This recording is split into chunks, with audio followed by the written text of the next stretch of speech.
Good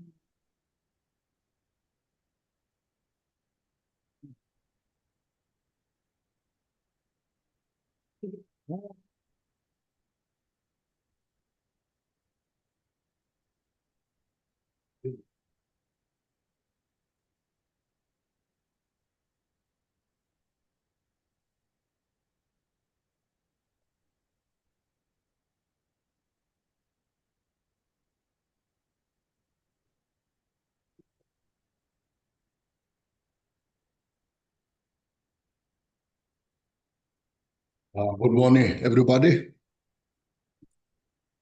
Just first, relax yourself physically, mentally. Be here, and then take a deep breath. Inhale, and all your stress all just express out physically, both physically and mentally. Please inhale fully.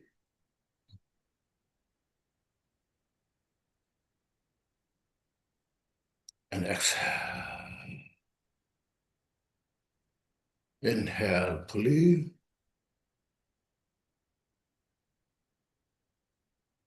Exhale. Inhale fully.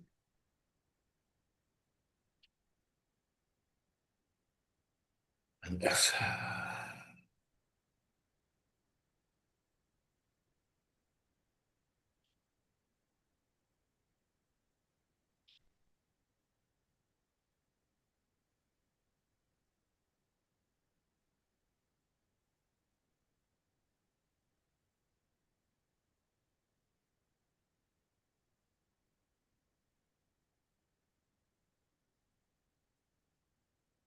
Okay. Also, first we will say opening prayers. So while you are chanting the prayers, please contemplate in the meaning. And then all the prayer texts are in front of you. Okay.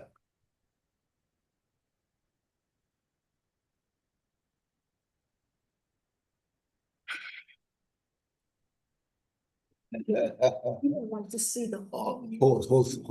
Okay. See the picture. Yes.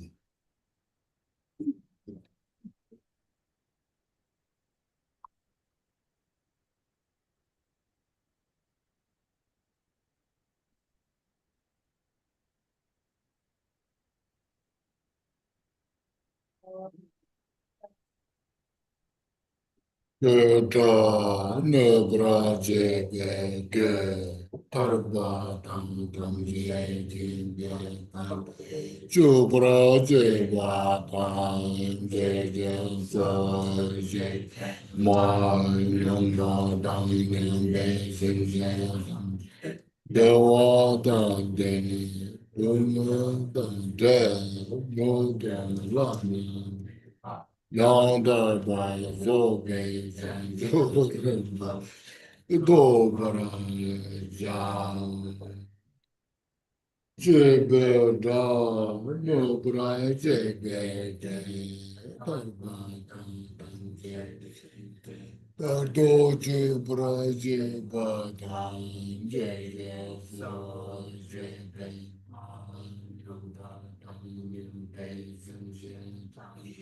Dewa Dana Do Yonder Bazo Beja Juri Boji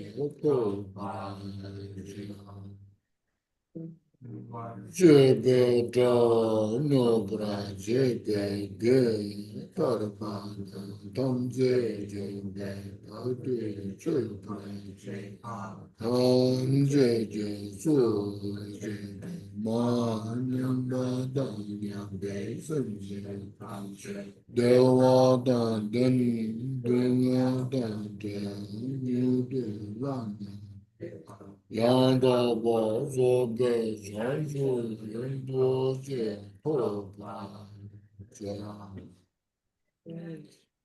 上摩羯羯不拉的罗马耶僧给瓦拉克，摩西耶不拉的罗马耶僧给瓦拉克，这人的son的尼玛桑巴桑杰不拉，罗马耶僧给瓦拉克。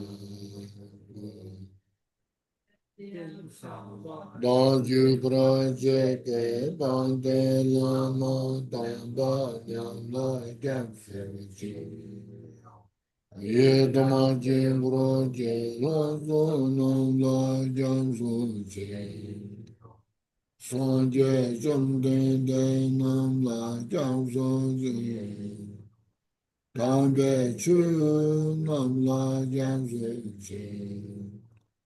他被定定能来讲世界，感觉去就说没错，也是就承担的把能来讲世界。我的就不知道这个帮的老妈的把能来讲世界。一动听不见老佛南的教所见，上界中间的南无教所见，他给去南无教所见，他给变的南无教所见。把我看作是种宿命，所以也是一生当的把路要书签。当局不让这被绑的老毛蛋把娘来家出去，所有经过见了所有老家出去。上界中间的娘了家出去。东北去南了家出去。我给人就能够认识些，把我看着这种是没错，也是真正的老就是些，世界上上界难来就是些，是能在就是把也。后来这些教师去，去他们给这些钱，很多不明白，很多是给老板了，给本身的，这些都来变成的，讲说是你自己是，这些多年老板了。一百姓都了不起，应不如去去不如，上天能够将世界，就两将就三把眼，说了这些就世界，觉得梦见这些，讲出多年结巴了，讲出现在了吧。gyelwang rinchen puntsok Drikungpa chancho semne gyaltsen Rinpoche Rinpoche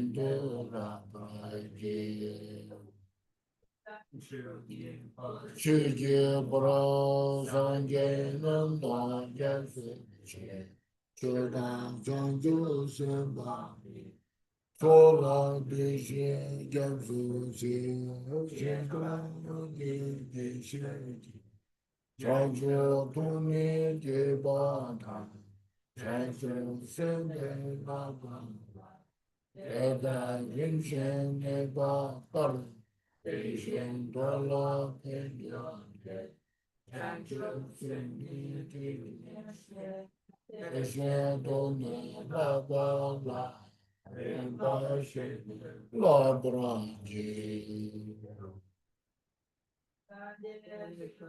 So je zona la janjo prado dani japse dagi jinso jibe zona jola pinjin sangye ju sodo soji zona la janjo prado dani japse dagi jinso jibe zona sangye ju la soji zona Chanjo brade dami Tage juzo jebe zonam de Rola sanje druva Yobe simja damje dewa dan deve judan debra Dunga da dunga de judan Dunga me de dewa dami dewa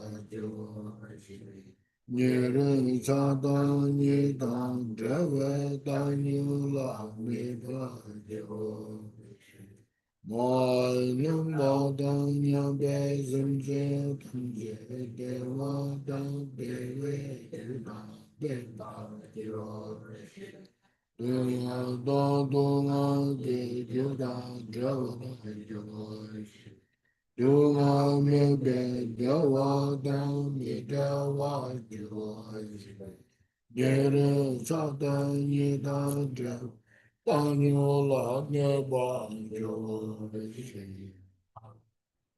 Anya bezin je dam je dewa dan dewe juta debra jo Duma dan duma ge juta jo Duma mi be dewa dan mi dewa jo Yere chata ni dan dewe Ula ne ba jo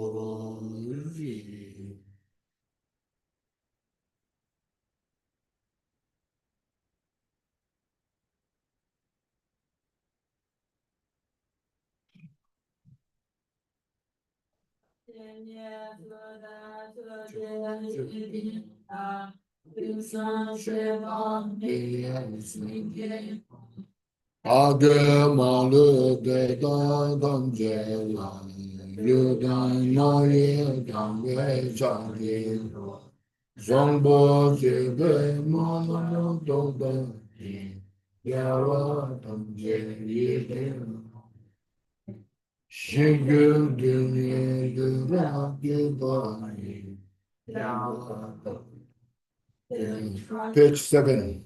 Na di niu sangye una ju pa ke tra chi ji ye na ma ye pa tam je ja wa da ge da wa te da na ba me se ja zo na yang je ye la ja go do Yawa kunje yoge la je Yawa shina danje danje Yando damba joa damba tam Sinya damba juba dunjo Marmia jodo dubu damba Yawa de da nani juba Nanda damba nanda jijata Shimba Parma Rira Yabata Kube Chebra Pabe Jogi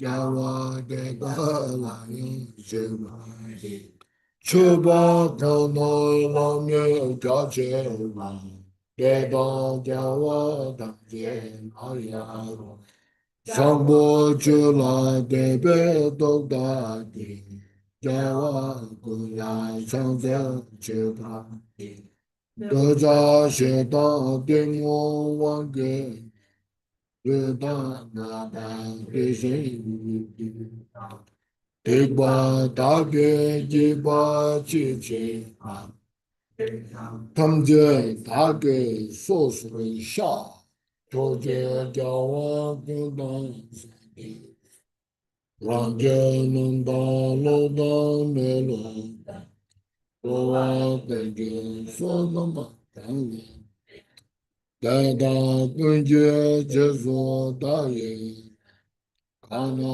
Jojo Jede Chanjo Rinda Sanje Maje Gombo De Da Ge Damje Na Golo Ranga Mega Kola Nyanga Dada Kashi Dada Loa Beze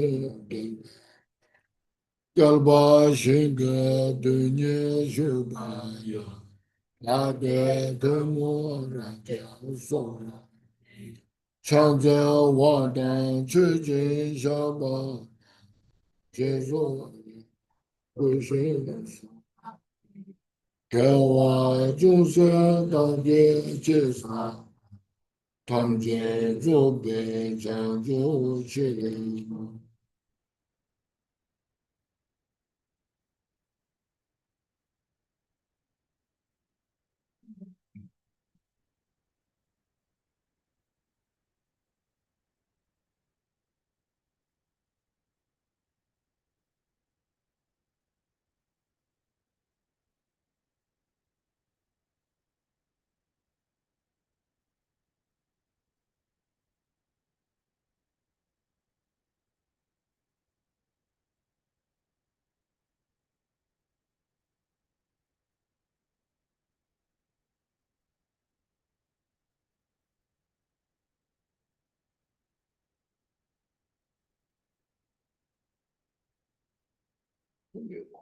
Chechen, Alter.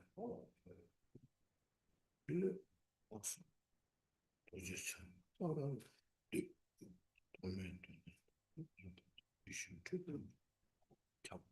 O. Bugün ben düdüş sosyal. Bugün cevat masum. Dübasmış. O.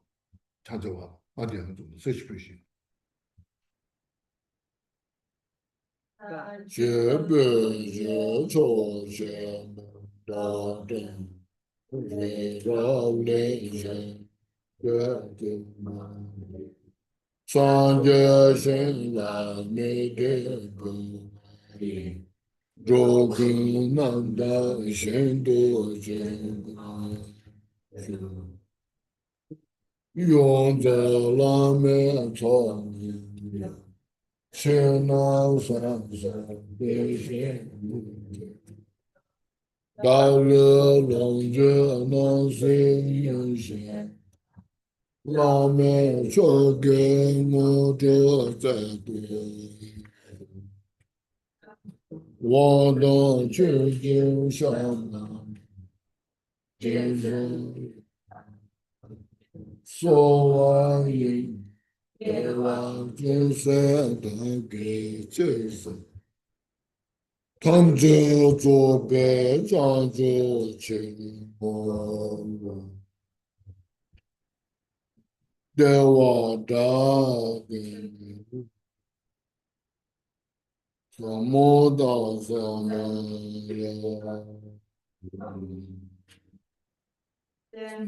남계 상바대 요에 제도 최종 도모대가이 최경 골대에서 어제저저저는 나루다 나절마의 동생들 나가고 그러는지나 네베베데 도도도 도베제도 도베제도 도베제도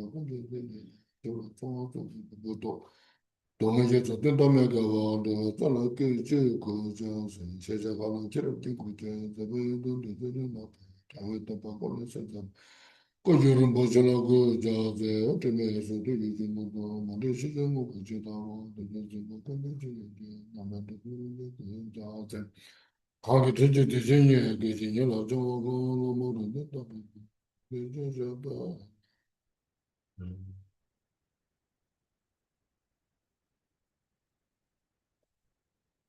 가다 저저저 저저 되지 너무 들어가고 또 어떤 데 담배 있잖아 벌써 번도 벌써 담배 되지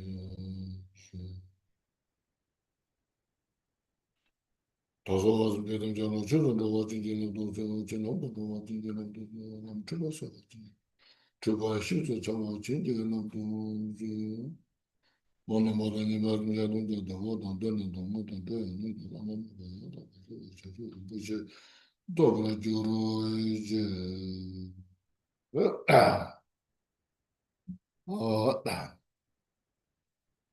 today we are here at this uh, Drikung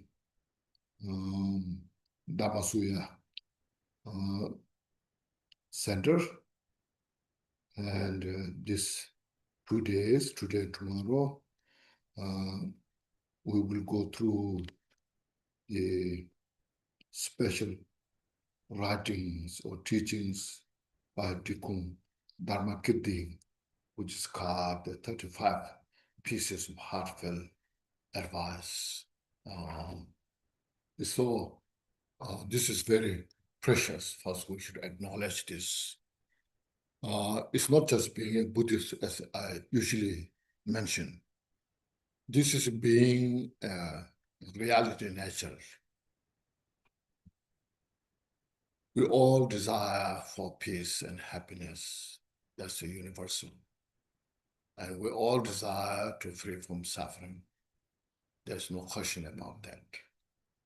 Having said that, it's all as you see, doesn't happen just by saying some prayers. May I be happy. May I free from suffering. We say those prayers, but doesn't happen in that moment. Since that does not happen, we have to engage the cause for peace and happiness. We have to engage for the cause to free from the suffering. So in all fields, reality, nature, So depending to the individual's ability, mental power, and they go through different topics, different subjects. As I usually say, just reminding, there are business people, they involve business the way, economics the way, how to bring happiness in the world, in the individual's life. And this is the way how to free from all the suffering, undesirable conditions. And then as a country, many are involved in the politics, the policy making is the way how to get rid of all the cause of suffering and can bring together all the cause for peace, happiness in the individuals, in the country, or in the world. Then science, as you see, in the modern times, science is very important. Within that, the science is the reason that which empirically investigate through many way so that can solve all the problems.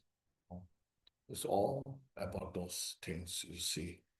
As well, there's many people, millions and billions of people believe different religion. The religion is the way to bring peace, happiness. And there are also many who don't believe religion. So they think their way is the way to free from suffering and bring the peace and happiness.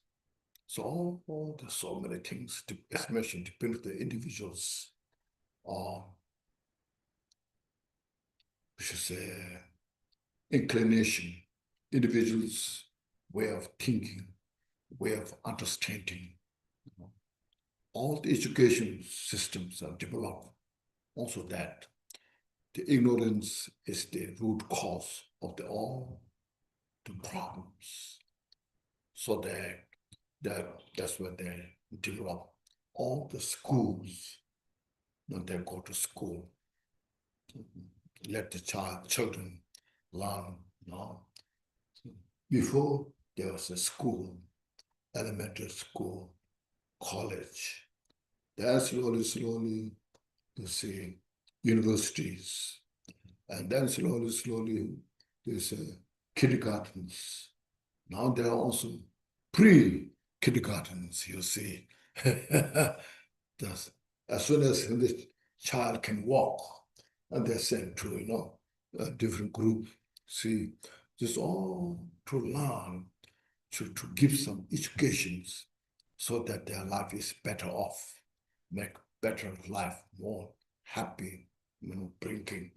This you see. So you see, as accordingly, the Buddha's teaching is educational. But usually I describe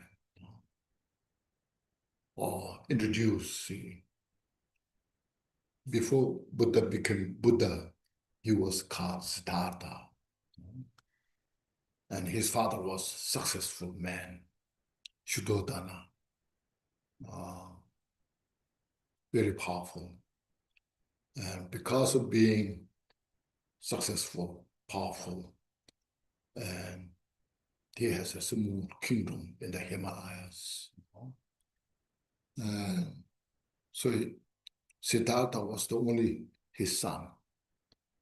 So Siddhartha got excellent opportunity to go to school, educate everything, whatever exists at that time. And also he met many religious leaders, educated all the different types of religions that exist at that time. And he lived until 29. And his father has a great expectation that his son would be very powerful ruler of the country. So he arranged a beautiful wife.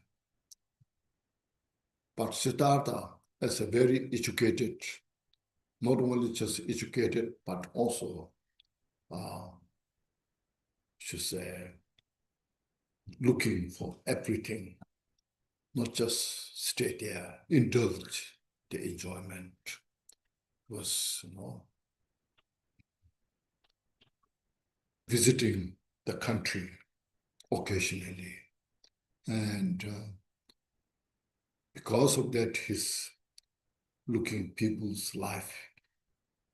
Some are very rich, some are poor, some are educated, some are uneducated. They're different people. Some are young, some are old, some are dying, some are got sick.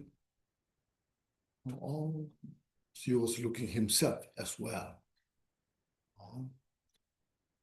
So if I become the leader of the country, I have to take care of all the people, how I can help to those people. So he investigated all these things, you see. And empirically, so at the end of the day, you see, you die without food, satisfaction, no matter what you did in your life. Being rich or powerful, himself, he was thinking, when I die, when I get old, how I have to handle. Right now, I'm a young, very talented, physically, mentally, I'm much well off than the rest of the people. I know so much, but still, when I get sick, how should I handle? When I get old, how should I handle? At that time, also, I will need happiness, peace, see. Especially when I die, then what happens is very mysterious. It's not so obvious, when you die, see. So by having this all kind of investigating all this, then he was not really satisfied staying in the kingdom. Otherwise, you see that what he got is like now we can call a perfect life. They got such a beautiful kingdom, house built in, people are serving him, so much that everything just comes what he wished to. But he said, this is not the solution because this is impermanent. It changes. Because he met so many other, that time, masters, religious, there are some teaching how to life, how to be very ascetic life, to free from suffering. So he went through that also. Then, as you know, for 6 years, he led the kingdom and then went through another extreme, from the extreme enjoyment life to another extreme. There's nothing, no food to eat, no clothes to wear. I'm sure you have seen Buddha's body skeleton, just bone, nothing, See, from that rich, kingdom, prince went to such, another extreme hardship. That was also the solution. He went to all through that. So he thought, now I went through extreme other side. It's close to die. No food, no drink. Am I free from suffering? That kind of lifestyle didn't bring the answer what he's looking for. See.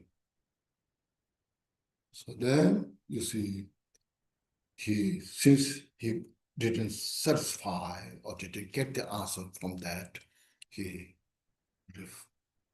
left that style because there's no final solution. Then he said, since we have this body, we have to eat just to survive. So then he started eating, but with the middle way. Too much doesn't help. Too little also doesn't help. So middle way, just to appreciate, rejoice in life. But then he was very seriously thinking, we need real the solution of the suffering. See, not just this is not just this tradition, this is this culture system, but he himself empirically contemplating, investigating. So finally, since the mind is the one, or want to do something, or to, the life, what we make decision is the mind. And the mind is very ambiguous, hidden subject. It's within us, but we cannot see it. We cannot touch it.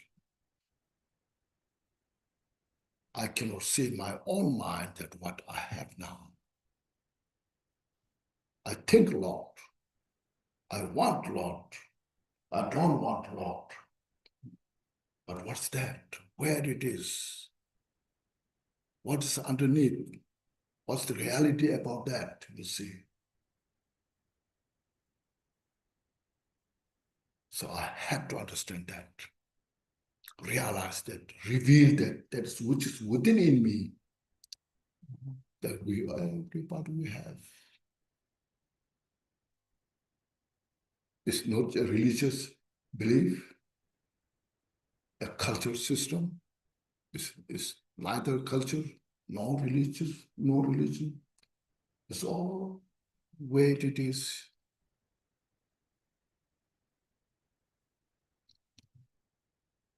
What's within that? I want peace and happiness. What's that? I don't want the suffering. What's that?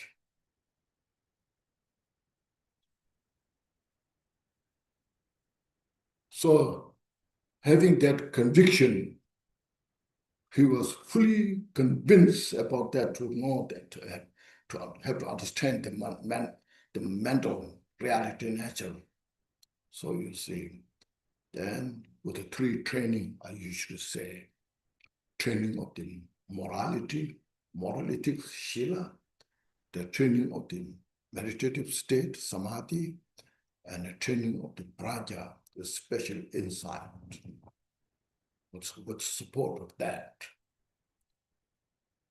Because that he also understood, if you make it, if you want to cook, that time there's no electricity or gas, anything, you make fire from collecting the woods, kindle, and you make fire.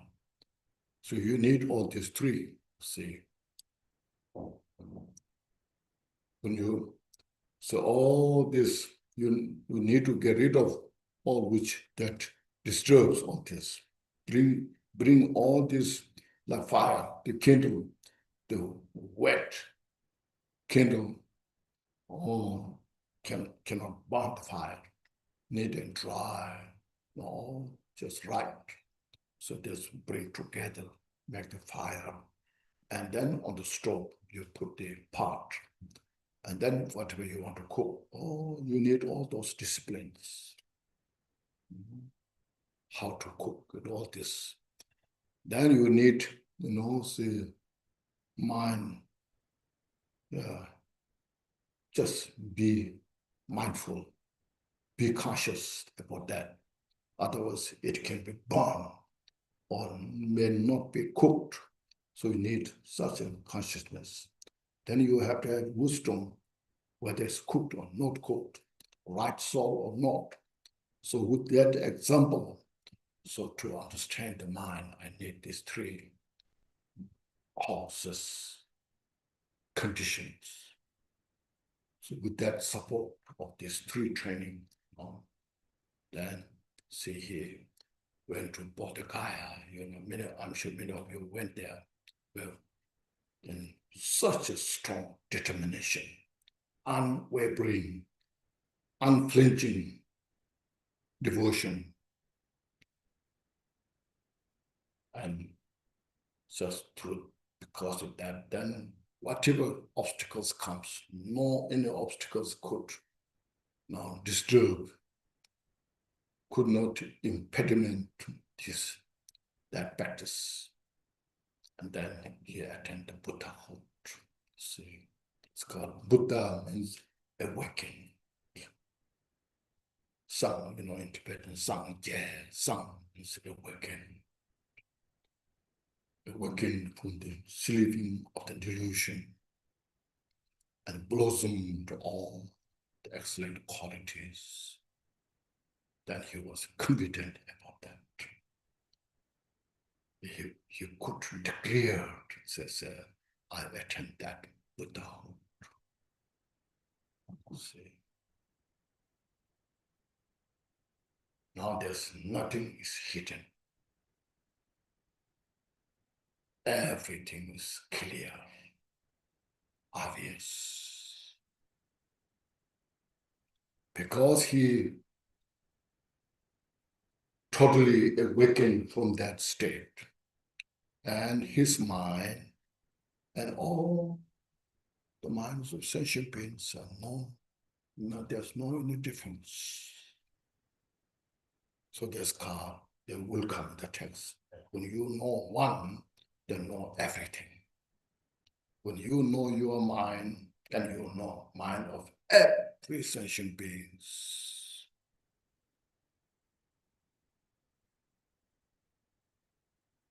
So he himself fully awakened means free from all the suffering and total peace and happiness is within. Right now, we are looking for peace and happiness from outside, but you can find within him. So when he achieved that state, then without any fear, says, I'm free from all the suffering. So nobody could come say you are not free from suffering. When he declared, I know everything, then nobody could come say you don't know this. So he has no fear to say these things. On the basis of that wisdom and his compassion to all the sentient beings are such, we should say, a relentless compassion just rose in his mind. They all are like me, one desperate to free from suffering, then desperate to achieve peace and happiness. But because of this delusion that we have, doesn't allow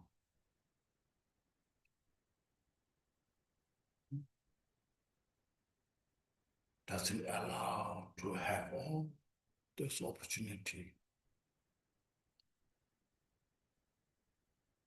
Just for example, those these alcoholics, they want real peace and happiness. They don't want suffering. Because you are being alcoholic, and they feel if you drink something, you feel so good. So they feel this is the way. I want to have happiness. But that drinking is only cause of suffering. Look at all in the samsara, in the world. Impartially look at everyone. Those we know, those we don't know, those we like, those we don't like, everybody, we all in the same boat. Doesn't matter what kind of language we speak, culture we have, belief system we have, but cause of the suffering is cause of suffering for everybody.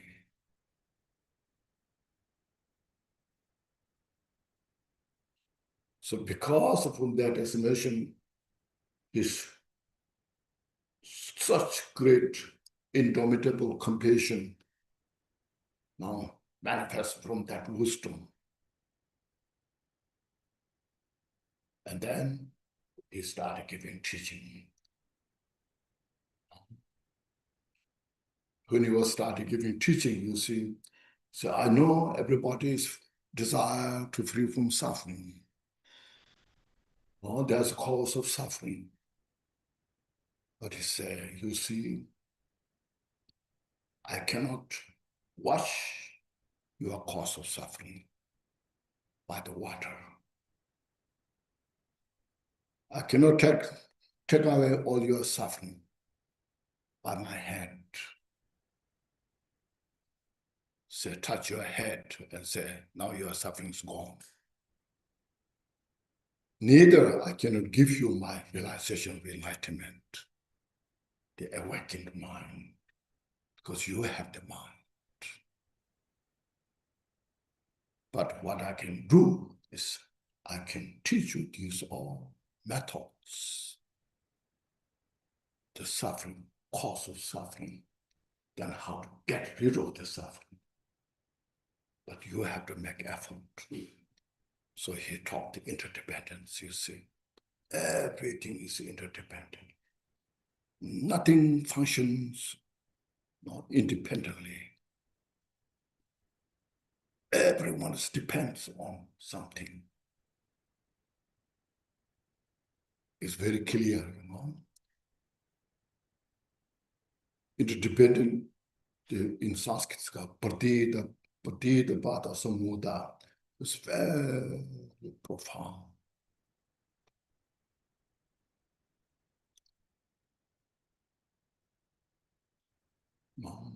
Everything constitutes whole, outer world, inner sentient beings is constituted within the framework of the interdependence.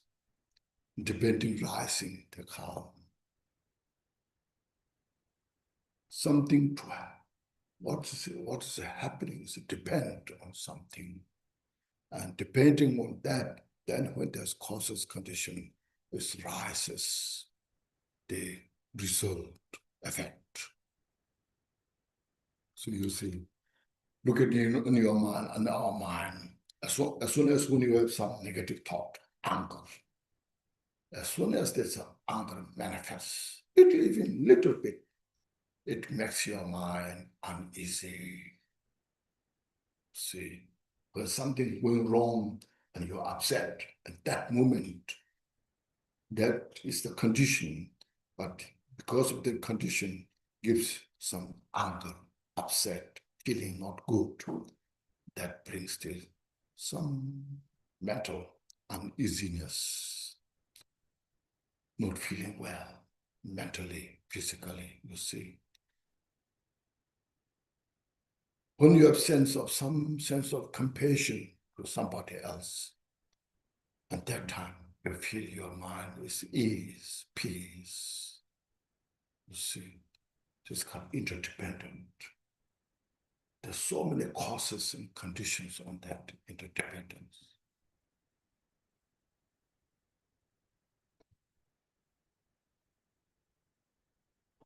So, Buddha, he taught that, you see, first, first the Four Noble Truths. Right at the beginning, he didn't teach this very high view for you, or this high deity yoga practice, powerful, help you all to solve the problem. But simply he taught how to understand the suffering.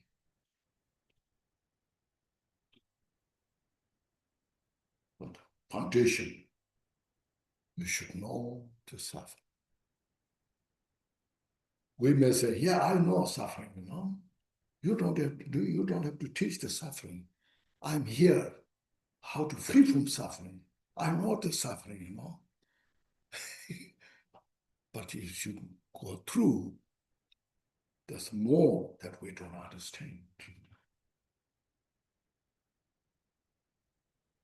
Look, if you read the Jewel Ornament Liberation in that book, in the section of the suffering, you see, no, condition of suffering, suffering of change, and suffering of suffering, you see. We know the suffering of suffering. See. As I mentioned, when we get a headache, not feeling well, we don't get what we want, something were happening which, which we don't want.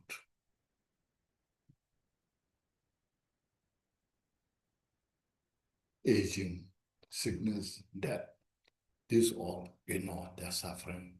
They say, I want to get out of this, I know the suffering, but we don't know deeper suffering of change.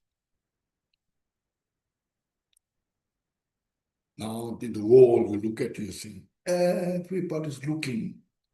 There's, the politics, the business estimation, doing something to achieve the suffering of change.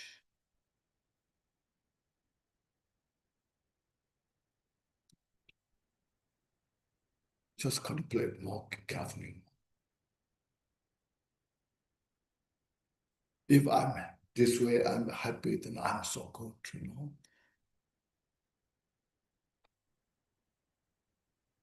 Just suffering of change. When I'm hungry, just example, I'm really hungry, you say, no, this is suffering, To get out of that suffering, what we're looking for, some dish, whether you cook or you go to a restaurant.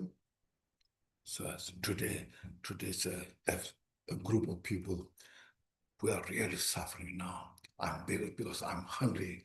I didn't have good breakfast this morning.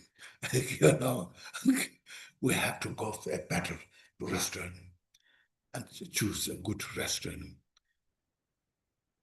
And then you order a plate.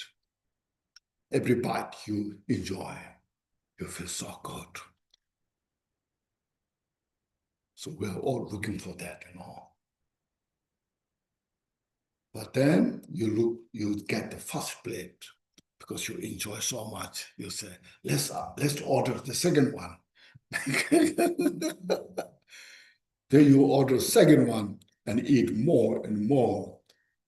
They start suffering, So that very which gives you joy, happiness, that itself becomes the cause of suffering.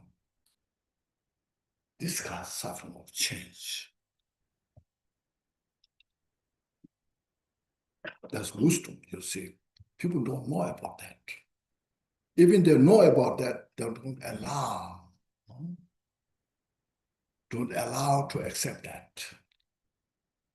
So we have to understand about that, meditate on that.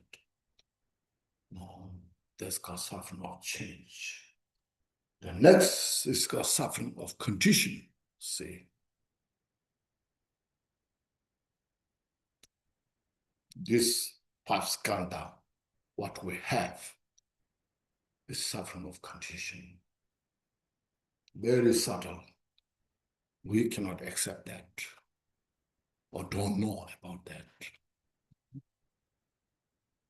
Our body that have skandha, have aggregates, that what we have is the condition of the aging, the condition of getting sick, the condition finally die, and we don't get what we want. We get what we don't want because of this five skandha, the five aggregate about this is this.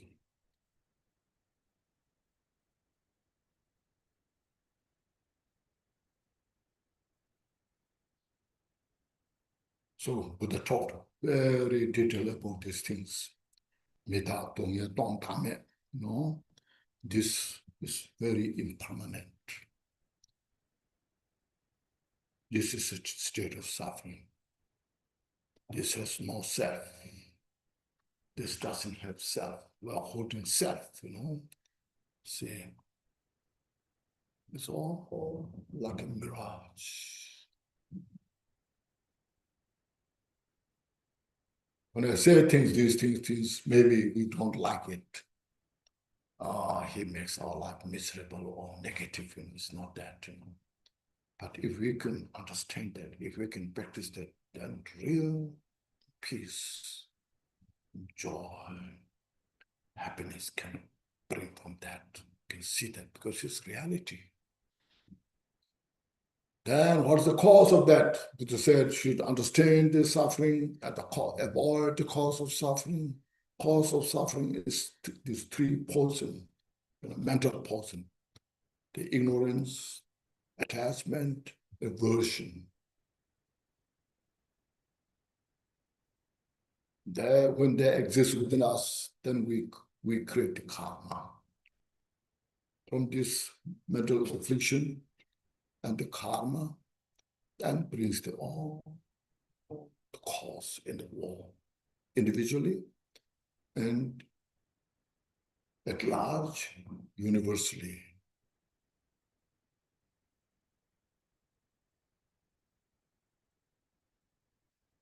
It's amazing, isn't it? You see, just contemplate, you see.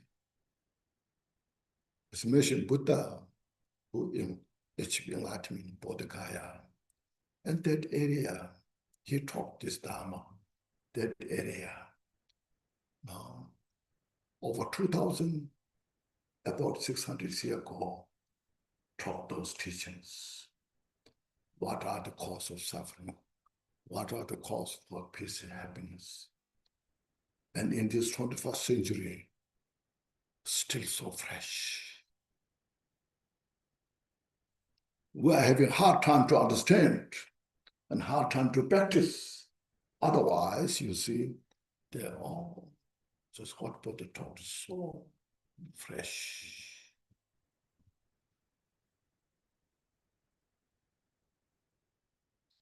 So during this whole, how much things changed? Belief system, culture, way of living, how much things have changed, you see, you can imagine. But the cause of suffering and cause for peace and happiness, what Buddha taught, has never changed.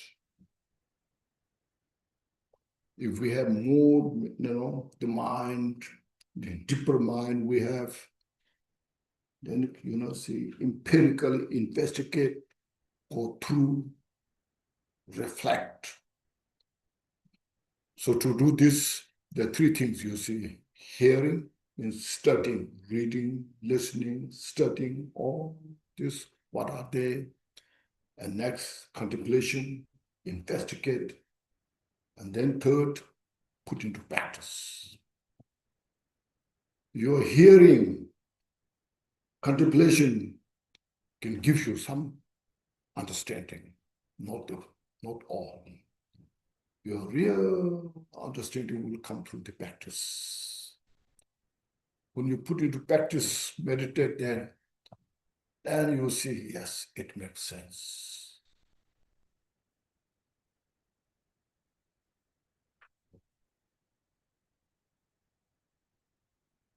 So these three portions mentioned, this is our own responsibility to purify. That's what Buddha means. I cannot watch your negative emotions. So Buddha comes here, bring a vase, pour on your head, So I will wash all your delusions. That doesn't happen, But Buddha will teach you about that. And we have the responsibility how to do that. And when we could do this, then you see, you really appreciate. In the absence of these three portions in the mind, real kind of fearless types of peace and happiness will experience. That's the definite.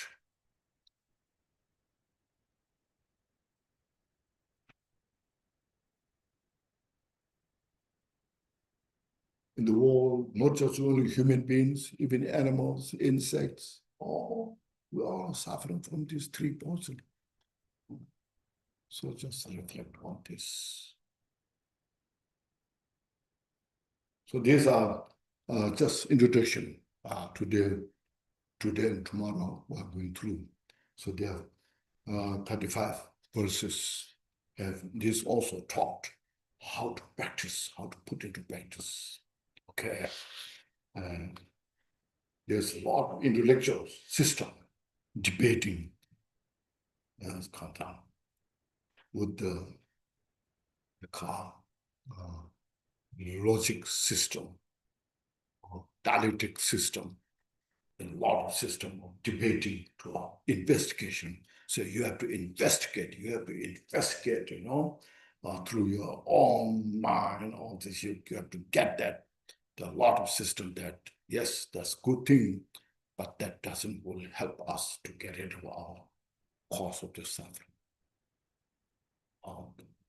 Only we can get opportunity the peace and happiness when we take care of these cause of sufferings are meant to not exist.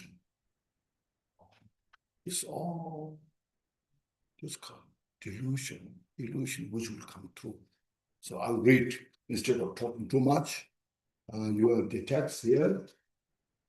The writer was also enlightened master. Okay, it's called Drikung Dharmakirti. He was such a great teacher. Very great teacher. He's a great scholar as well. His writing volumes, there are 15 or 16 volumes he has writing. All different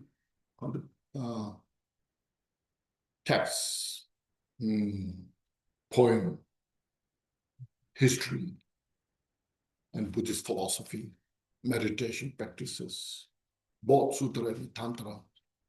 There's one, he also wrote a Konchig text. Then he wrote also the 6 years Narupa's commentary, beautiful. Yes, the writer was highly accomplished in the meditation as well as his scholarship. So now I'll read here, first, when we do this, as I mentioned, so our focus should be not just to get some understanding, okay? Our focus is this precious human life that I have. I will make every effort to free from entire samsara, to achieve complete enlightenment. Maximize your mental state, not just final, some simple peace, happiness, the final solution of all the suffering. That's our focus, that cultivate that mind, not just ourselves, but for all the sentient beings, Because Buddha taught this all for all the sentient beings. As you know, when we say the prayers, all the mother sentient beings may have happiness and causes of happiness, you see. Buddha didn't say, my followers. Buddha didn't say, who believe me, they may have happiness. Buddha said, every sentient being.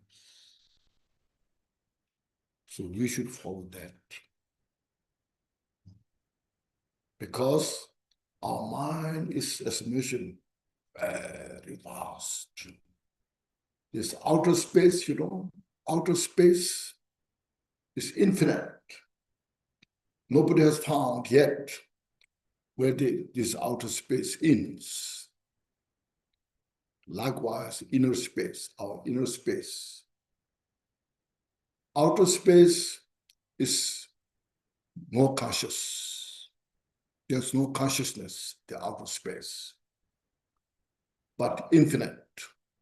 The inner space is consciousness, also infinite.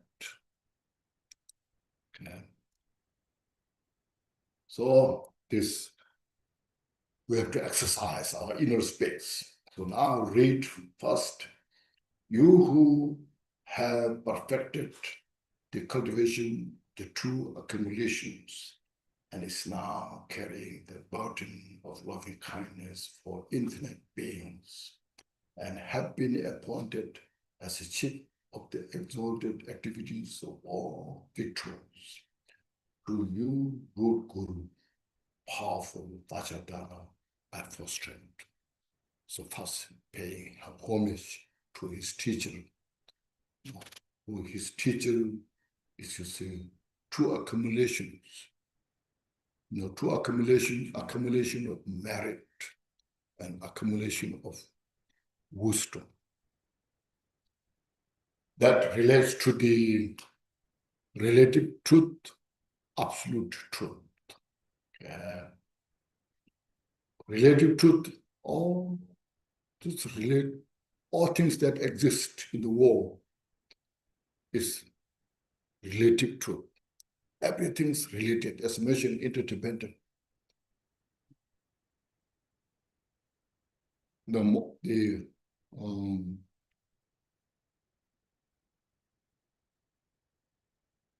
great scientist, what's his name? Who found the relativity statement? Einstein.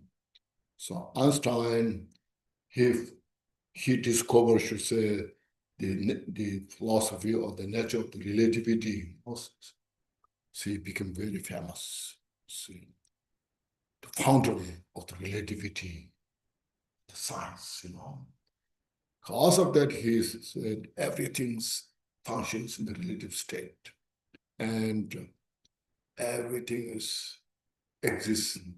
not exists independently. So quantum physics theory,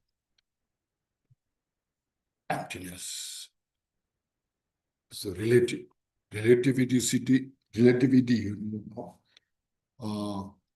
when you say, just example, this, what do you call this? Is a short or long? What do you say? Is it short or long?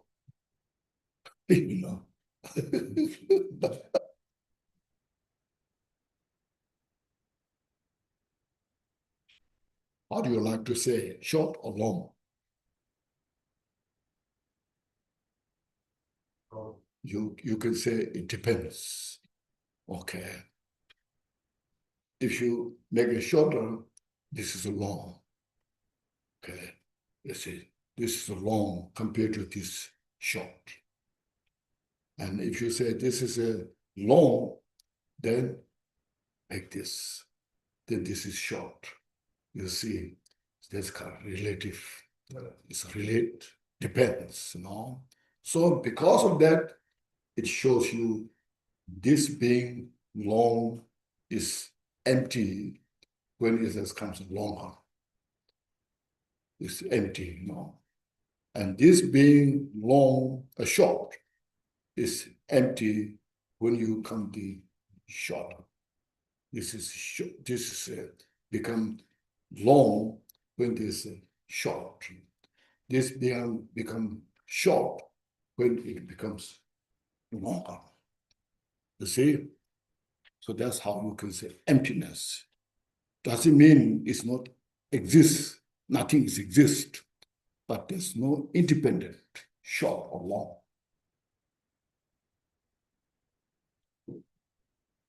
When there's a good, say, good is really good. When there's a better, good is not good. See, good is bad, good is better. You see, so being good is empty when there comes better. And then when there's a worse, so bad, when there's a worse, bad is not so bad because there's worse, So, this is called relative state. It's called interdependent. You see? So That's called relative state. Okay?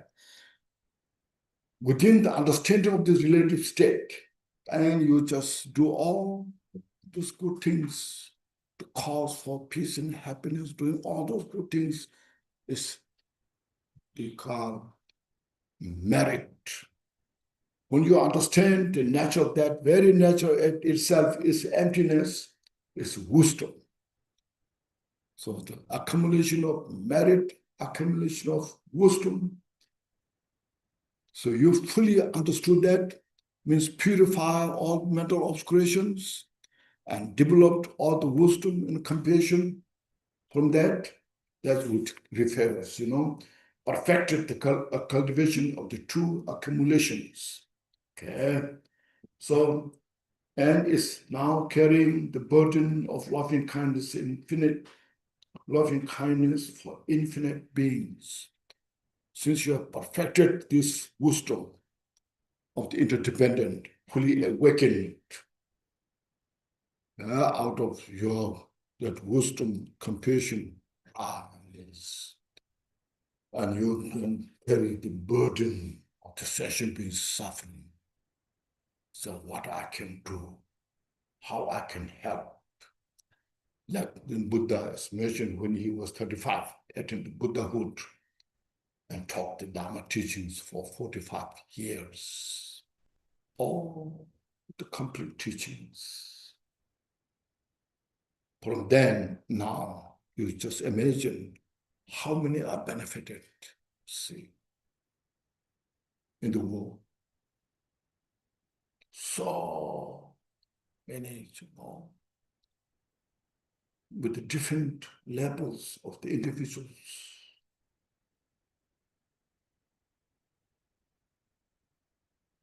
When Buddha attended Buddhahood, he didn't say, "No, I become Buddha. I deserve this and that. Now I should have such a beautiful temple, beautiful in these things." He didn't build big temples or this. Just went place to place, give teachings, reflecting on the people, and gathering sanghas, and then he gives all the more advanced teachings. And you see, look at those places.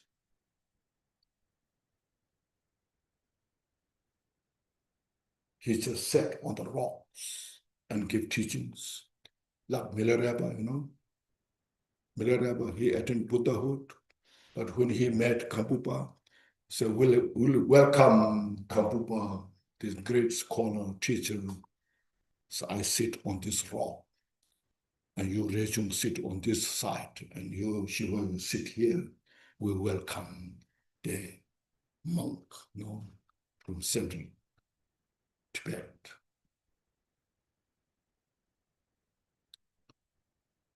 So these great teachers, they built, responsibility to share the wisdom to all sentient beings. So this like that. So see, carrying the burden of loving kindness for infinite sentient beings. So we should feel so grateful that they live their life so simple. And having been appointed as the chief of the exalted activities of all vector means carry on the activities of the Buddha benefiting sentient beings, every sentient being. It's so precious, you see. We open our eye, wisdom eye, see this and appreciate yourself. I'm so fortunate having connected this, and I follow that life after life until I become the enlightened one, until I awaken, means until I purify all my mental delusions. To you, Root Guru, powerful Vajradhara, Here, powerful means with the ability, not just power, ruling power, no?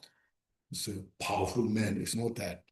Here, power means who has the ability to help others through the wisdom, through the compassion, through the skillful means. So, Vajradhara, the highest, the Buddha who achieved the Dharmakaya. So I prostrate to you, I pay homage to my road to Guru, you know. So Dharma, this Dharmakirti, he respects, appreciates by understanding these teachers' qualities. Then next, from beginningless time until now, we have wandered in samsara due to the power of the deluded ignorance, driving about helplessly by the winds of afflictive emotions, not finding the authentic path of virtue. So we are this is writing, why he's writing this text, you see, here. See, look at, we all in the samsara, everybody in the samsara, human beings, non-human beings, the sensual beings, the six realms, we all are equally. We're in the wandering in the samsara, as you see, ignorance. Plus, the deluded means confusion. The confusion, the ignorance, these two are separate. Confusion, we're confused. Plus, there's no something independently exist, ego. As a relative state, ego or I, we should say I, self, this is just relative state. This is just label. Even Buddha who enlightened, so when I teach, when I go, these followers of mine, we can use the terminology. Without that kind of relative state of the label, we cannot communicate. So you cannot say, bring the chair or sit on the chair, let's have a lunch, This is all relative state. But we have in our mind, ourself, something independent, me, something very concrete, something substantial. If somebody says something bad about you, brings the pain in your heart. See?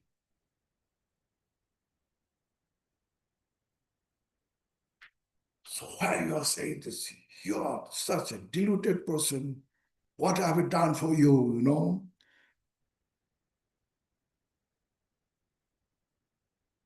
That kind of the ego that we have is not exist.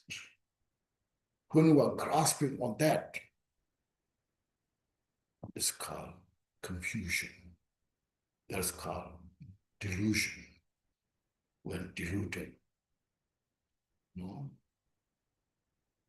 And you see, then that brings to suffering so much. See,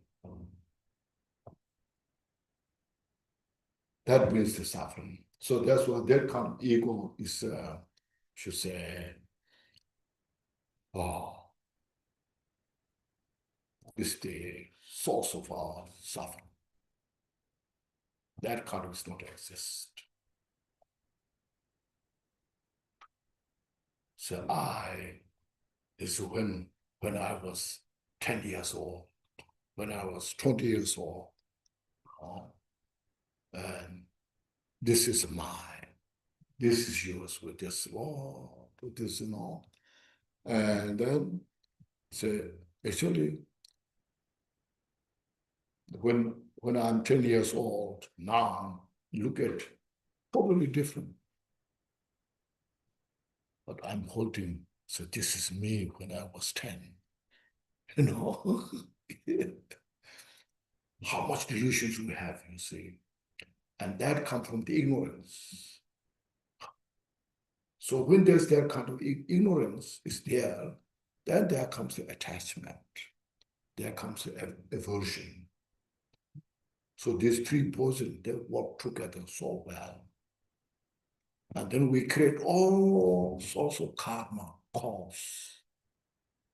That's how we wander into samsara.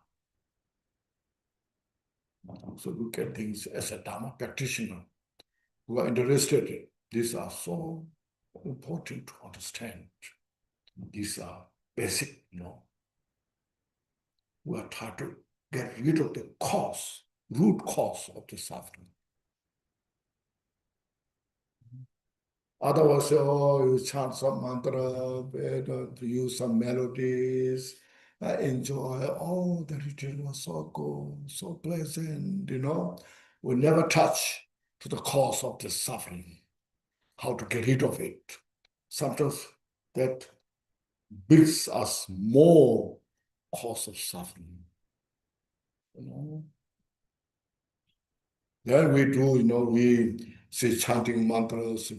This deity is so powerful to protect you, This power is so powerful, it protects you from all the harm. Then we protect our ego, We put the ego in the center, all the deities around it, Instead of dismantling the root cause of the suffering. Make sense? This is called wisdom. Okay. Very important while we're studying Dharma. That's a great teachers established with this wisdom. They studied from the great teacher, and then they studied, and they went, like Milarepa. You see, just Milarepa's life is so vivid, so clear. Marva was he was so great scholar because he met Naropa, Matipa, many great masters, highly enlightened masters. And he went through great hardship, Marva. He learned himself, translated from Sanskrit to Tibetan. And that teachings are taught to Milarepa. You see, Milarepa tortured. What? Marva doesn't want to torture Milarepa. Why? He get nothing, Marva, get nothing by torturing Milarepa. Not only that, the people outside, they're saying, Marva is crazy, Say, this man, he's torturing this man, Why he's doing that? But wow, so courageous, brave. He doesn't look for his fame, reputation, whether people praise him or blame him, But he's doing things how to help. So Milarepa learned from that so much from Marva's teaching. That's how Milarepa met the history, So we also should do that. This teaching is touching the root cause of the suffering. That's very important. Yeah. So that we have wandered in samsara, see, due to the power of diluted ignorance. That's why we should get rid of this. But to get rid of this, we have to understand it. What's delusion? What's the ignorance, you see? Okay. Otherwise, I say, very nice, so wonderful, that's so good, it's just say these things. We never touch the root cause of the suffering. We never learn. We never get the message. Then you study, practice Dharma for 5, 10 years, 20 years, you give up because nothing is changed in your mind. See,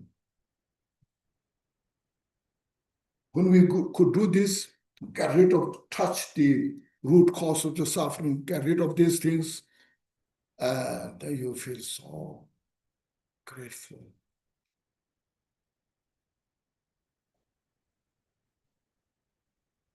It's not easy, but we can do it because that you have to understand. In the Uttara Tantra said, our the delusion is called adventitious obscuration. You know the word adventitious, temporary, moving around like cloud. Met in the Uttara Tantra, it's mentioned this adventitious obscurations are like cloud. They're like the cloud. And see, it's very temporary. The cloud comes and goes, doesn't stay there all the time. Like this, our mental afflictions, they come and go, you know.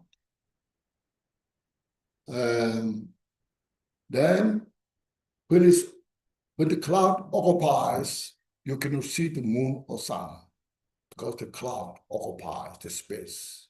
It's obscured the sun and moon. We don't see the reflection of the moon or sun. As soon as when these clouds of the mental afflictions are there, our mind becomes dark. With a strong attachment, you see. Then we just run after the attachment. With this strong anger, we run after the anger. See, there's no peace. We just suffer. We suffer from that.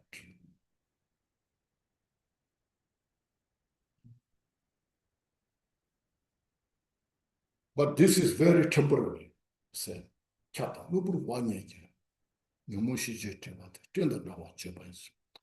obscurations of the mental afflictions and the knowledge is like the cloud. So we should understand first, because they are impermanent. Their nature is emptiness. Like as when we breathe in, out, relax there. And when this time the mental affliction is not there, you say how peace you feel. But as soon as the mind this mental affliction occupies the mind, then there's no peace and happiness. Okay. But this kind of way, how to get rid of our inner walk is calm. You cannot get this kind of method from outside, because nobody knows how these mental afflictions exist. It's a mission. You know, nobody knows how complicated they are. So they never touch. You see. But the teaching here, what is taught, teaching, look at that. And the later will come, practice of loving kindness, compassion, bodhicitta, and practice of emptiness. When we have these mental afflictions have no place. But they cannot function. See.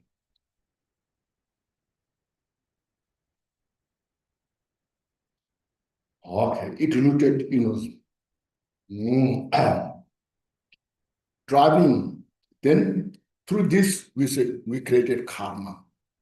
Driving about helplessly by the winds of afflictive emotions and not finding the authentic path of virtue. Here, virtue means empirical method, not just virtue. Gyelwang is direct cause how to handle these mental afflictions. Because sometimes I'm sure you have heard of root virtue. Root virtue means a virtue, a method that can help us to uproot these mental afflictions.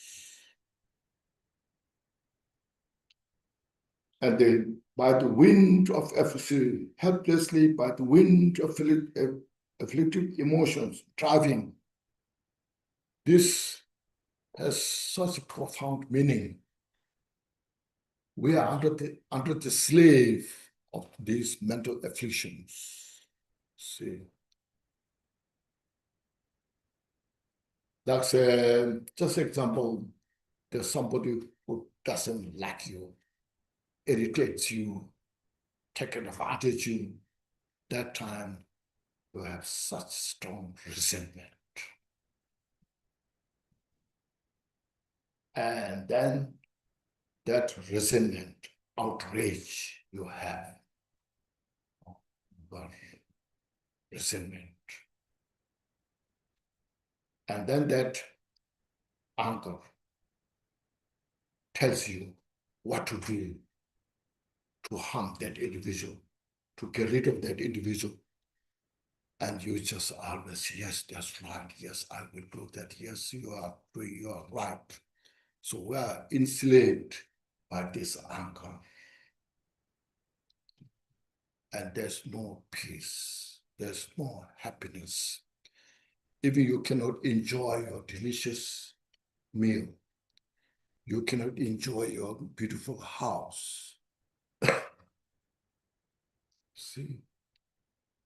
Likewise, attachment. When you have a pernicious desire, attachment, then to fulfill that will tell you what to do, what not to do, you know?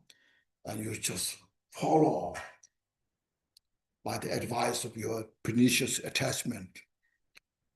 We are enslaved by that. So we are driving by the winds of the mental affliction. So these mental afflictions, you see, are within us 24 hours. We are suffering from this within 24 hours. Sometimes we're depressed. Sometimes we're so stressed. And sometimes we become so helpless. No, and so we just become suicidal. There's no sense of peace, light, so heavy. And you look at the people are suffering so much from this. It's not a Buddhist idea, a culture. The culture of the samsara, the culture of the ignorance. Make sense? Anybody agree with me or disagree with me? If you disagree with me, just know we can discuss. I'm just talking, no? Just throwing. I don't know. I'm like a blind person just talking. And then if you like or don't like, I don't know. If you disagree, just let me know, no? Then we can communicate. You know? We can have a dialect, you know. But here what they say with this, you know, look at these. When these are purified or reduced, you feel so joyful. You feel so light, real, you know, spacious. When you go outside, you get space outside. You enjoy, oh, beautiful weather. And you can smile with others.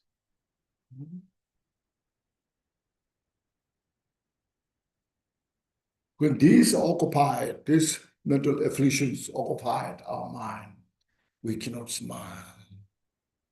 You know? people become ruthless because of this. Those ruthless people, they want peace and happiness. They don't want suffering.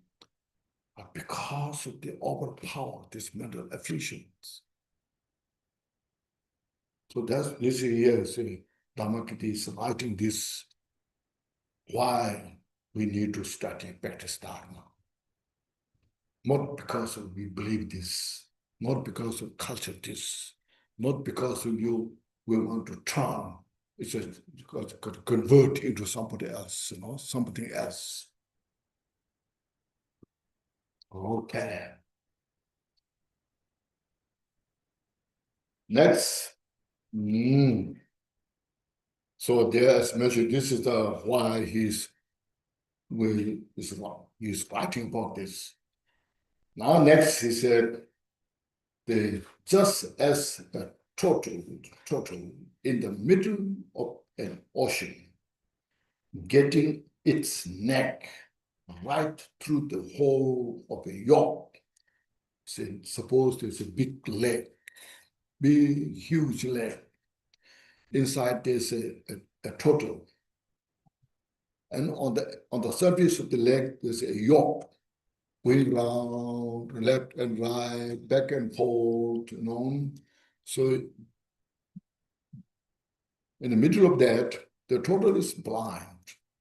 Somehow the turtle's neck is in the hole, so getting into the hole of the yolks, By the power of merit, we have now gained a body with leisure in endowments.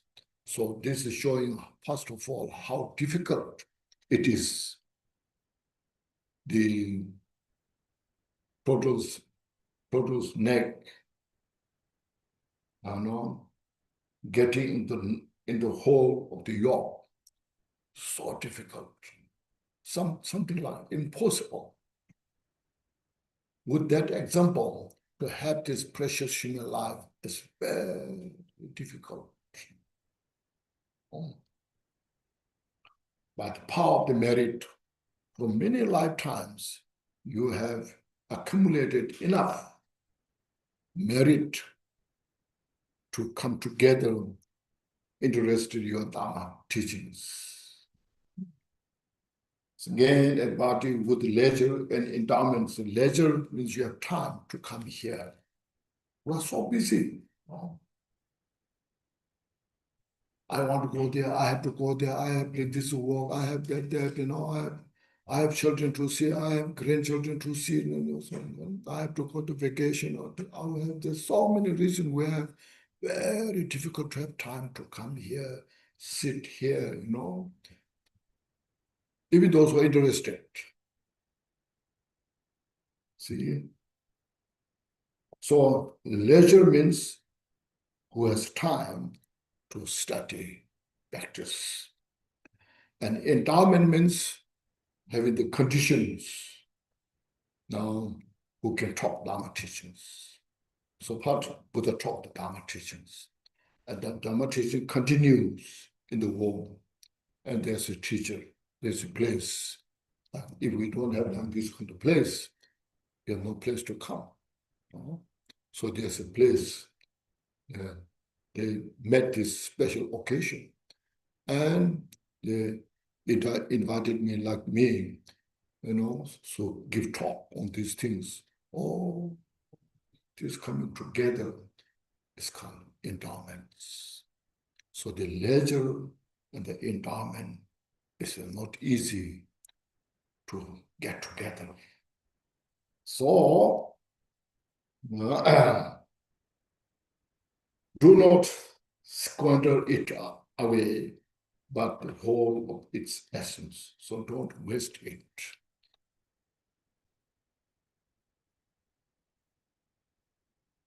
Don't waste your best opportunity, because this is not something easy. If somebody is going to get 1 billion, how precious that opportunity is. We'll try everything not to waste that opportunity, isn't it?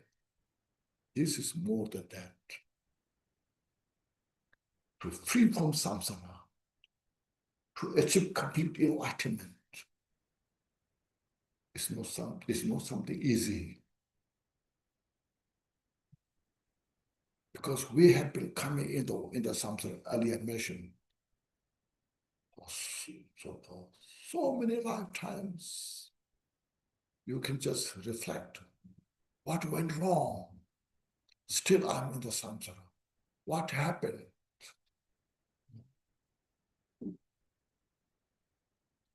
So here, this precious human life, what we have, never waste it. Make it every effort to use this. No. Here you can, it's just a mission, impermanence. Reflect on the impermanence. Even though we have this precious human life, but so impermanent.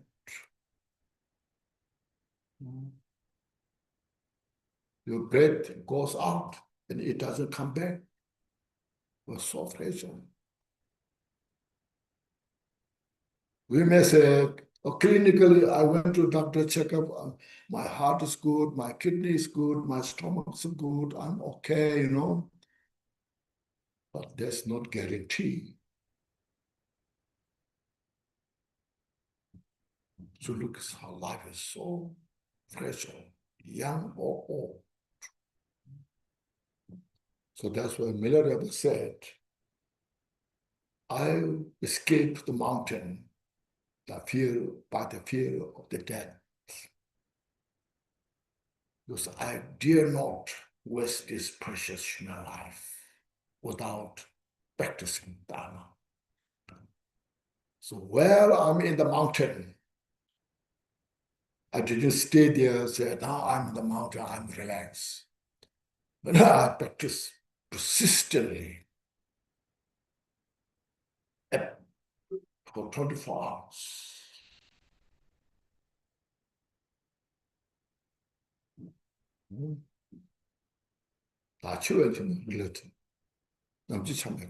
I meditated consistently, persistently, by reflecting on the uncertainty of the death. So I captured now he said, I captured the deathlessness nature of the emptiness, wisdom. Now I'm free from all the fear of the death, if the death come anytime. See. So this is mission, this human life, what we have, has every potential to free from samsara, to achieve enlightenment. Just say, a very smart dog, a dog which police use. Say, dog, you come here, you sit down and you practice Dharma to free from samsara. And the dog has no idea. Dog is looking at you, maybe will give a piece of bone.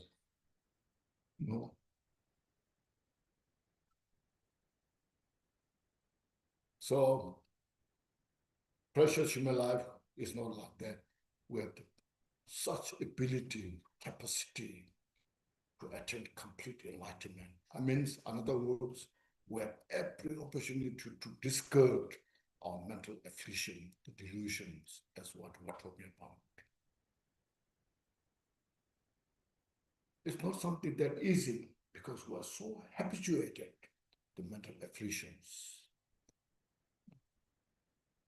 Like me, I reflected there's no ego does not exist anywhere outside, inside. We are partying well with the mind, How much I think about that, still my ego is there, you know. If somebody says something, you know, which I dislike, I'm not happy, you know. See, it's because it's the habit. The habit is deeply rooted that we have to purify, you know. The batteries, because we, okay. So we reflect the precious human life that I have in my hand. I cannot buy this from inner outside. It's the product of my own great practice in the past life that I have. I'm so fortunate. It's very important to reflect that. I'm fortunate. See, nobody can give me this until I earn by myself. You appreciate yourself. You rejoice yourself. Feel happy about that. So Dharma practice is always you have to understand how to practice joyfully with appreciation.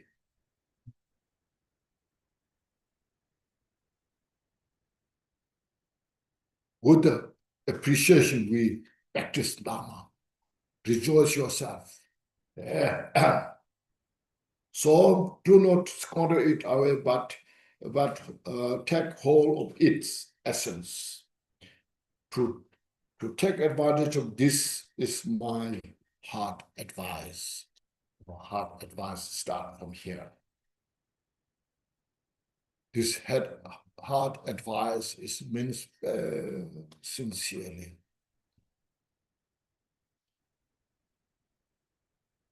He's saying his heart is giving to us. We have to take it. We don't waste it.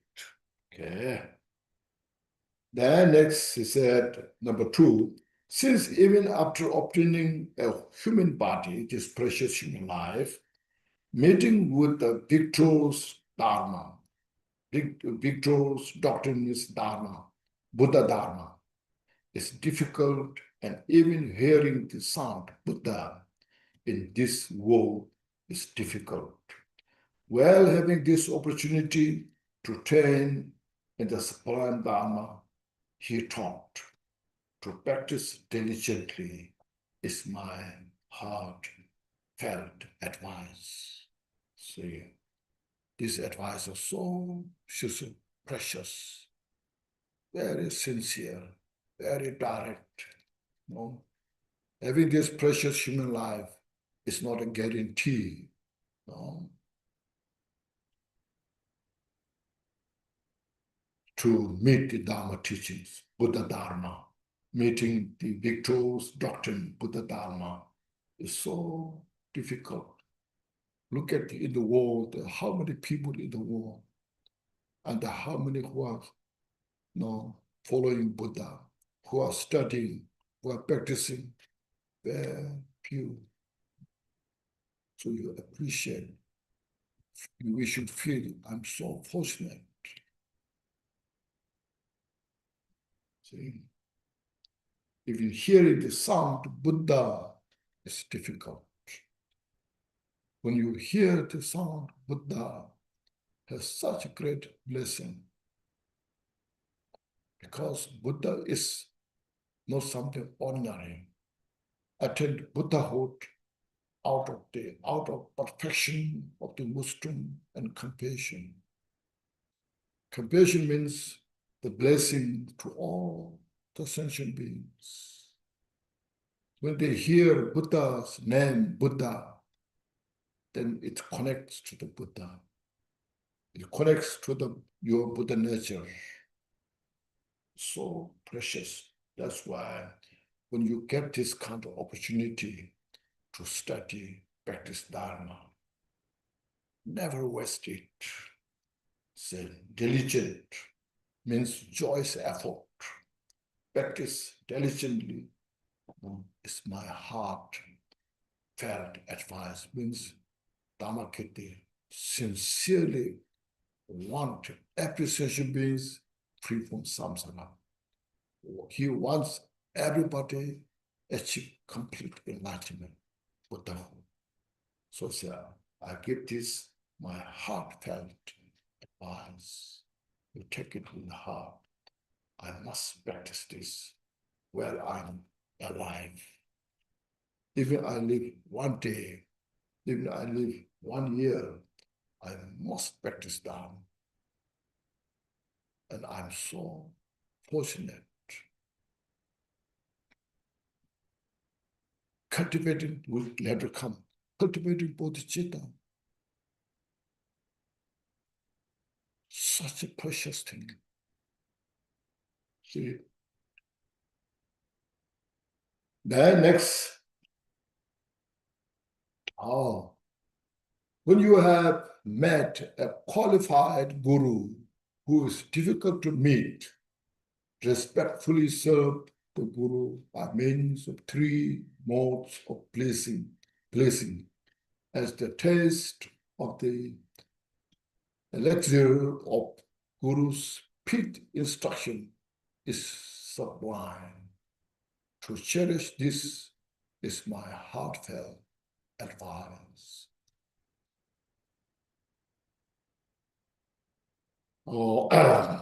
Here said, qualified guru, authentic teacher.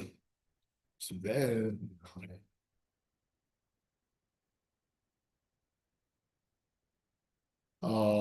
When you read, if you read Jewel Ornament of Liberation in the section of the spiritual master, described different qualities of that guru or teacher should have.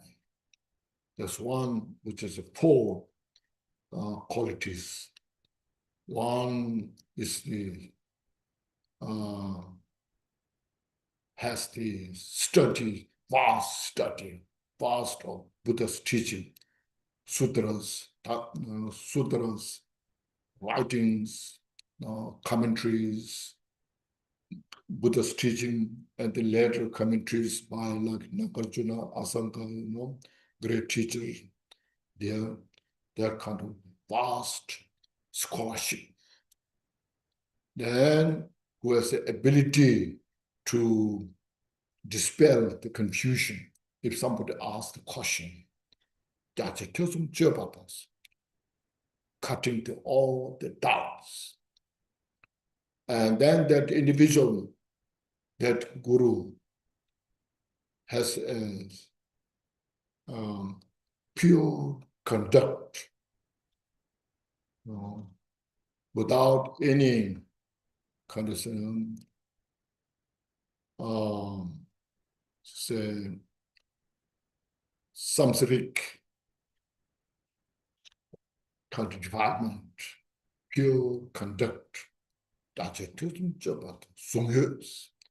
Because of that, you can totally trust and follow. Then the 4th one is one has a skill who can show you what are the cause of samsara and the result of that, and what are the cause for the enlightenment, and what is the enlightenment is, can explain. These 4 qualities are very important. Who has these 4 qualities, then that master has the ability to show you the path that you can help you to free from samsara. It's a quotation from the Sutra Alankara. So anyhow, yes, qualified guru is difficult to meet, to find. See, it's not the title, it's the quality. One may have any types of title. Now the titles are not so difficult, but quality It's difficult to find. Very rare. So that you look at the qualities of the teacher. Once you found it, cherish. They said, respectfully serve the Guru, that who has that kind of qualities by the means of the three modes of blessing, offering the necessary things, service, whatever needed, the service, especially practicing the Dharma teachings that he or she taught. That's the most important. Marva said, Milarepa, what if I said, he followed, he said. All what I said, he followed. That's why I gave him all the teachings.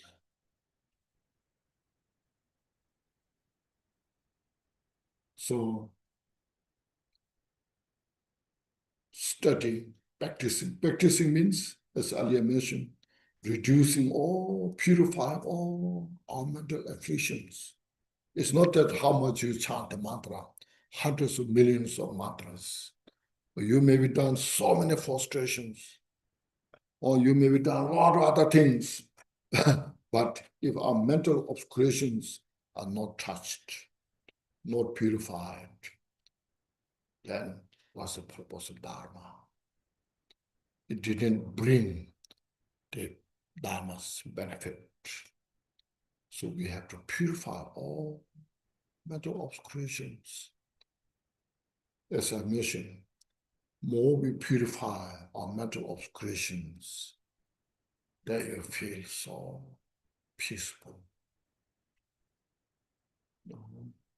Your eyes, you can smile. No expectations, no fears. All can come within in the mind.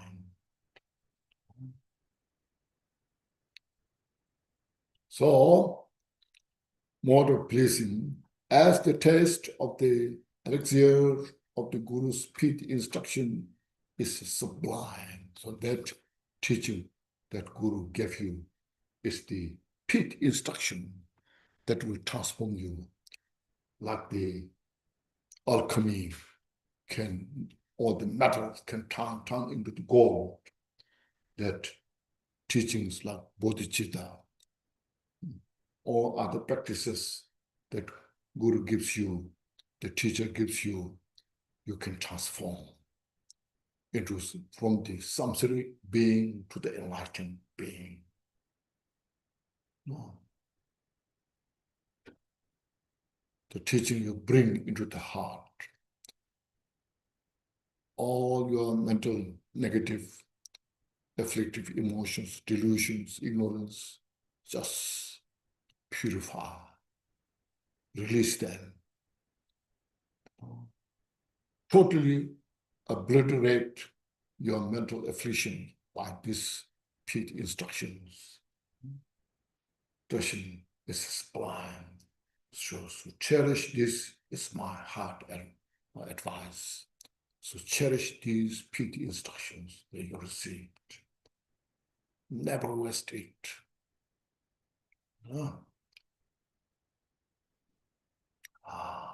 We can go one more. Oh, this has a lot of things now we have to talk about here. The root of all good qualities and foundations of all trainings is to accept the three jewels as a supreme refuge. All their instructions, both coarse and subtle, without exceptions, to hold them dear as your own life, is my heartfelt advice.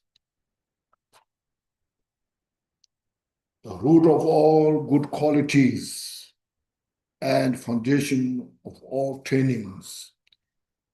Roughly, I mentioned these three training: the training of the morality, the training of the samadhi, the training of this praja, or moral ethics, meditative karma biting, and the intrinsic cognition or wisdom awareness. That's the also training of the foundation for. To have that, is just also, as I mentioned, the Four Noble Truths that Buddha taught. Look at the suffering of samsara, all the details. Reflecting on suffering, sometimes people think it is something negative. You know? Oh, don't talk so much about the suffering, and I know the suffering. You know? Please, talk something else, different. You know? But more reflecting on the suffering of samsara, that give us great practice of compassion. Compassion lies in the mind, reflecting to the suffering of samsara. And when you reflect on the suffering of samsara, then there we can take care of the cause of the suffering. What are the cause of the suffering? Then look at all the cause, different cause. Don't do this. If you do this, it will happen like this. If you do this, this will happen, So, I must take care of the cause of the suffering. So, in other words, how to become a better human being for yourself, how to be peaceful yourself, how to feel good for yourself. And then you share with others. And then all the families you have, they all become so friendly each other. Otherwise, in the family, they quarrel each other, fight each other, because the mental afflictions. When you have real skill, wisdom, compassion, you share skillfully, all the family members, they all appreciate. They all respect you. So these are by reflecting on the cause of the suffering. This it's okay, time. It's after 12, it's okay. It's okay? Oh, everybody can accept? Because I don't want to against your wish.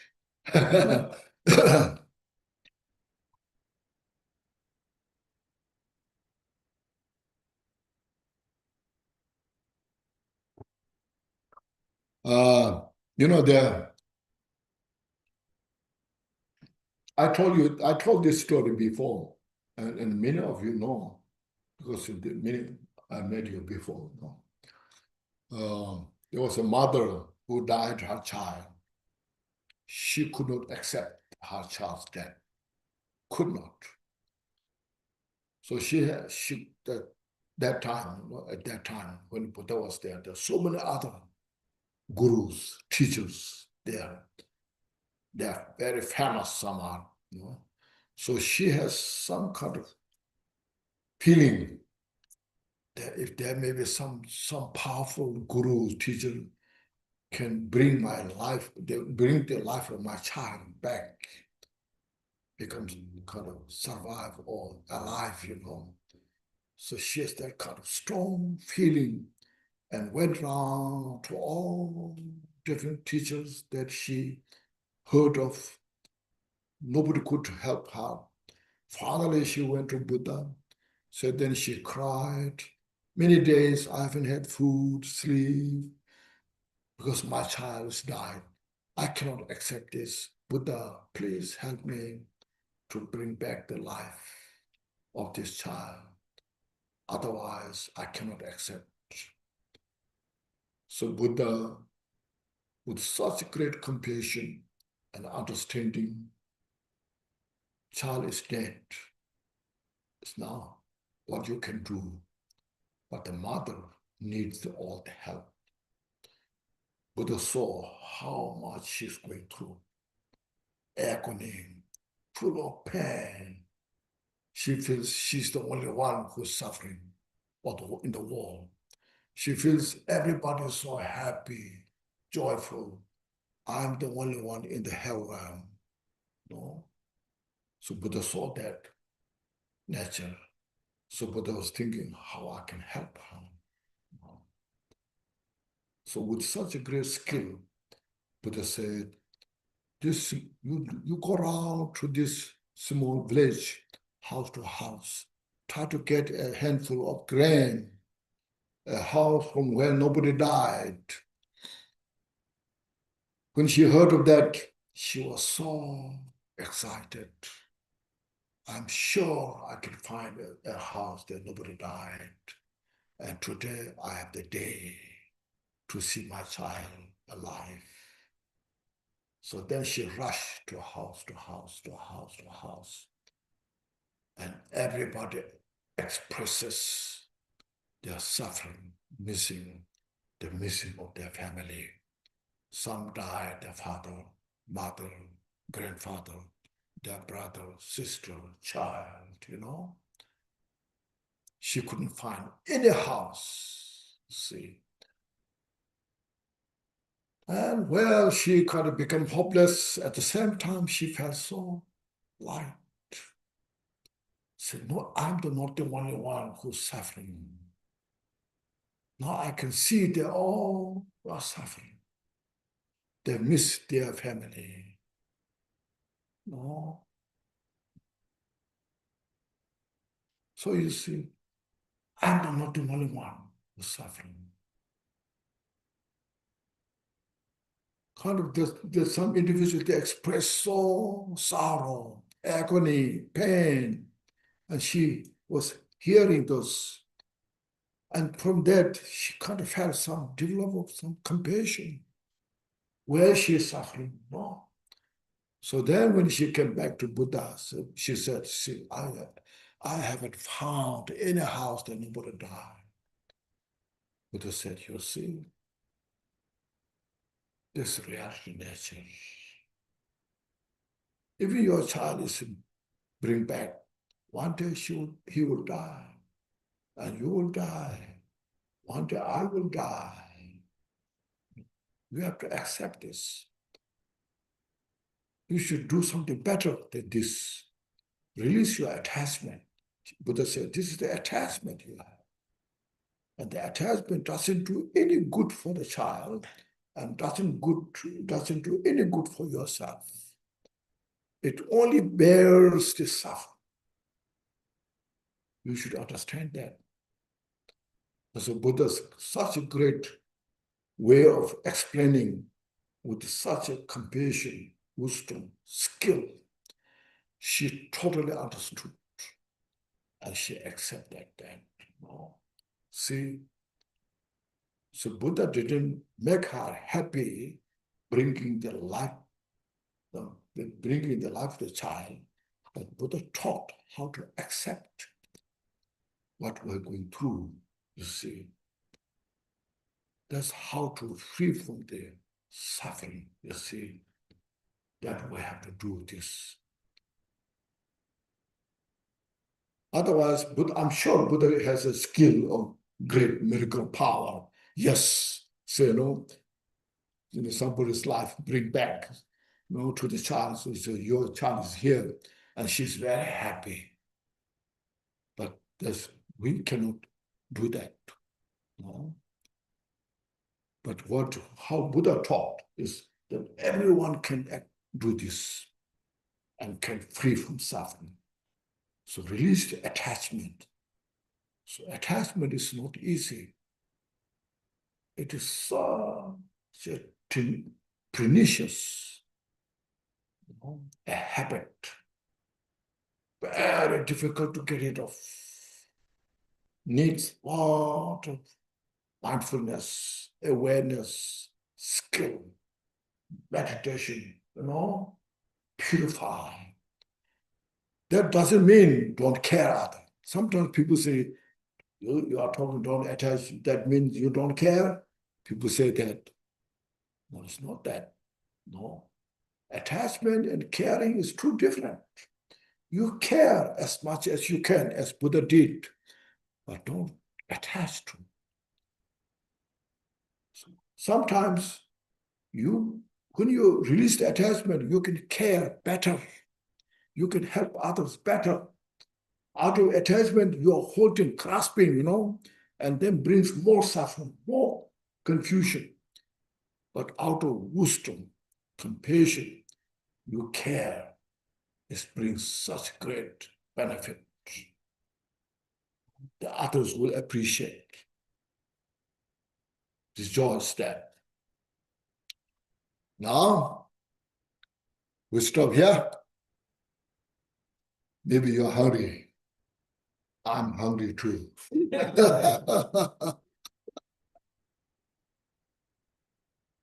Okay, first, please inhale. Okay, relax your body. Be here. The past is past. What I talk about something, I'm sure you have heard of this many times in the past, but it's all just to refresh, reminding. Okay. The teaching is just to remind. We need to remind repeatedly every day in our life. So just remind. So this morning, what I said something, if I said something wrong, just get rid of it. Don't attach to it. And if I said something useful, reflect it. Bring into your mind. Just I will practice this. And so please inhale fully and exhale all stress. Once more, please inhale fully.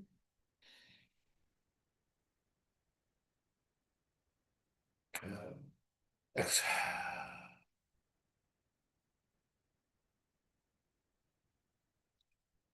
Once more, please inhale and exhale.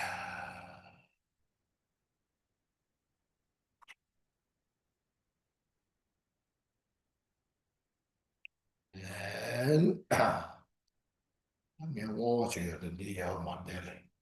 Watch it, that's it. What's more doing one? Okay, here. Please, if you have this prayer booklet, page 159, you say short.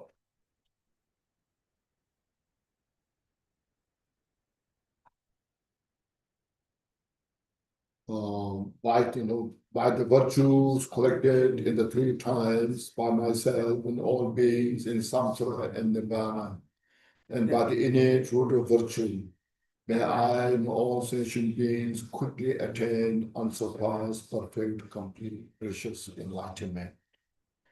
May the teachings of the great Drikungpa, whose omniscient Lord of Dharma, master of interdependence, continue to increase through study, practice, contemplation, meditation, until the end of samsara.